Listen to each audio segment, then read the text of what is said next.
What it is, what it does, what it do. Afro Tuck Nation, it's your boy. Let's start out what we start out and let's do what we do. If I start with you, me, and the crew. But you know where we start at. Now pull up. Boom. Hey.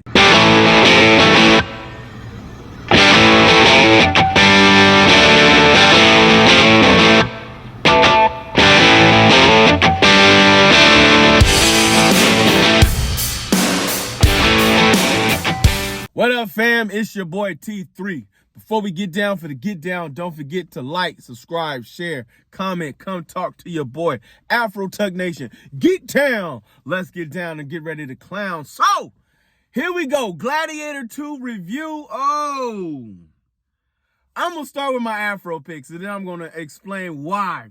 Because it was literally a mixed box of reviews. I had people who love it, people who hate it, people who... Nobody's in the middle. I'm in the middle. I'm indifferent. How many Afro picks? You know my rating system. My rating is 1 to 5. 1 to 5 Afro picks. We're not making this difficult. We're not making this hard. Woo. Hiccups and heartburn. You know what I'm saying? That's what that movie gave me. 3 Afro picks. 3 Afro picks. It was sitting on the 2-8. It really was. Until you chop your man's hand off in the end of the movie. You know what I'm saying? That was actually pretty nice. But let's go. First and foremost, Gladiator, the first movie, was by far one of the most iconic movies out Russell Crowe ever made in his life, son. That's a movie that you can just pop in, throw it up, do what you do, hang with your crew, and watch it over and over and over. It's a classic. It's a classic 5 Afro pick movie. Classic 5 Afro pick movie. Why is it 5? Man, it gives you everything. It gives you drama. It gives you blood, guts. You know what I'm saying? Tyranny. You hate the villain. You love the hero. You want to smack everybody that comes around you that's talking during the movie. Like, it gives you all that you need. It gives you heartfelt and pain. The hero even dies at the end, homie. You know what I'm saying? Like, yes. So, what was Gladiator 2? Gladiator 2 was them remaking. They should have just called it a remake, because they literally almost told the entire old story with just adding Denzel as a slave of the Caesar, the young ladies whose father was a Caesar. You had the young boy Lucas, who was cast to out in the world, because after the Gladiator 1, after he killed that Caesar, people were going to come for his neck. And mom was like, nah, I'm not going to let that go down. So she sent her young son away. And by doing so, he was raised in the wilderness with the wolves, homie. You know what I'm saying? So he was well educated, but he knew how to fight and get down on that. He became a fighter, a warrior, and ended up becoming the gladiator, the man who he idolized as a child. Now, what was my issues? One, you reached way from left field to make him the son of Maximus. You know what I'm saying? Like, we knew she was married. We knew her and Maximus had a thing back in the days, but he could not trust her because she was too cunning and too much into the politics. And he was like, I'm just a simple man with simple needs. And so he ends up getting married. Now, so they're saying that her and him had relations, even though she was married to another man. So, based on the character that you've built with Maximus was not a man to sleep with another man's wife. You know what I'm saying? So that's the first and foremost in what you just did. You know what I'm saying? Second, you kept playing back old scripts of the movie. I know it's been like 100 years since y'all last seen the last Gladiator, and some of y'all have never seen the first Gladiator movie. So why keep throwing back old stuff? Because you're trying to throw it in for the fans, but then you make the movie choppy. You know what I'm saying? Nothing moves smoothly. Nothing moves like it's supposed to do. Like, this kid is a natural born leader. Like, he didn't give you that inkling. Like, he gave you like it was forced.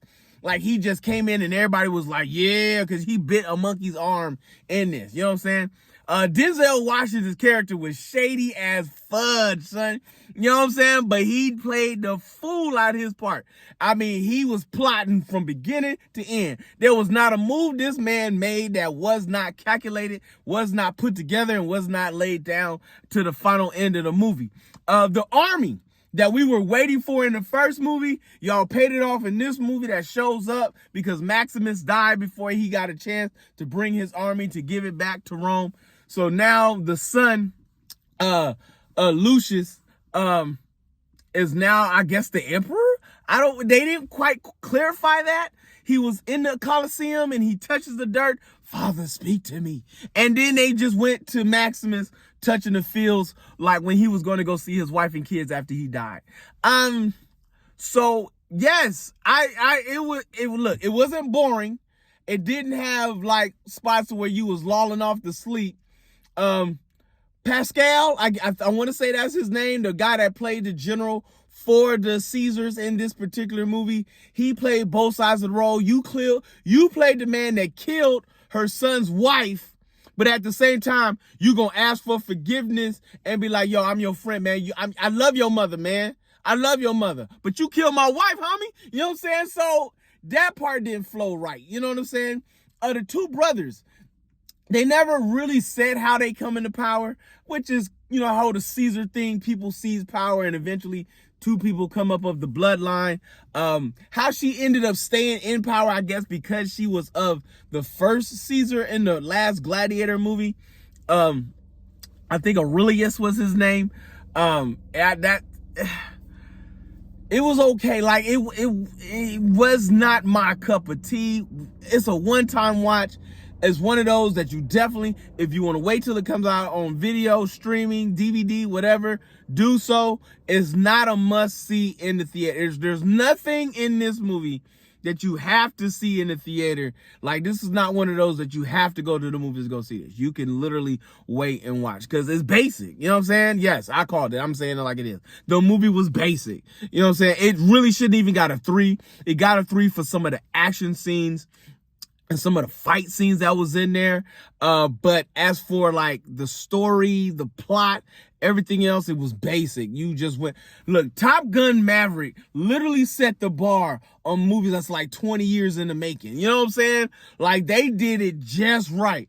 Y'all should have followed that format. Y'all should have followed that format. But I guess everybody can't be great. But it's okay. I'm not mad at you. I'm just not going to watch it again. You know what I'm saying? All right, fam, yo, I get it. Christmas is around the corner. I done already started watching my little Christmas movie, Merry Little Batman. I done watched already Polar Express. I went to go see the greatest Christmas pageant ever. Like, all the Christmas movies has been in full effect. I done got 3 Christmas movies in. Oh, it's been feeling so good, but the horror movies are dropping. And this week, Werewolves drop in theaters. And yo, mans has got to go see this. Bruh. For those that know me, that really know me, that knows that I have affinity for zombies, mummies, vampires, and werewolves. Like, I love those kind of monster movies. I love a good monster movie. Godzilla, King Kong, you know what I'm saying? Like, I love a good beastly. And right now, Werewolves is dropping, and I am going to go see this. It looks phenomenal.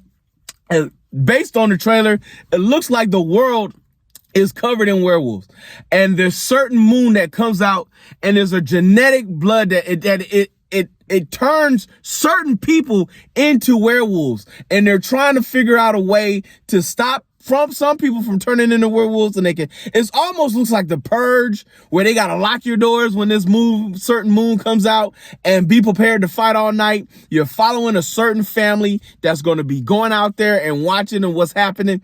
And they are trying to survive the evening.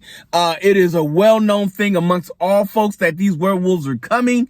The science experiment that people were like in cages to see if they can like protect each other and all the rest of the stuff. So you know it's going to start off real heartwarm, real heartfelt, good old American blood movie before everybody starts getting ripped to shreds and dying. So let's get ready. Let's roll out. Let's do what we do, because we come for you and the crew. Ha! Because if you see your mans in the streets, hit them with the beats. Hit them with a jingle jangle, baby. Jingle jangle.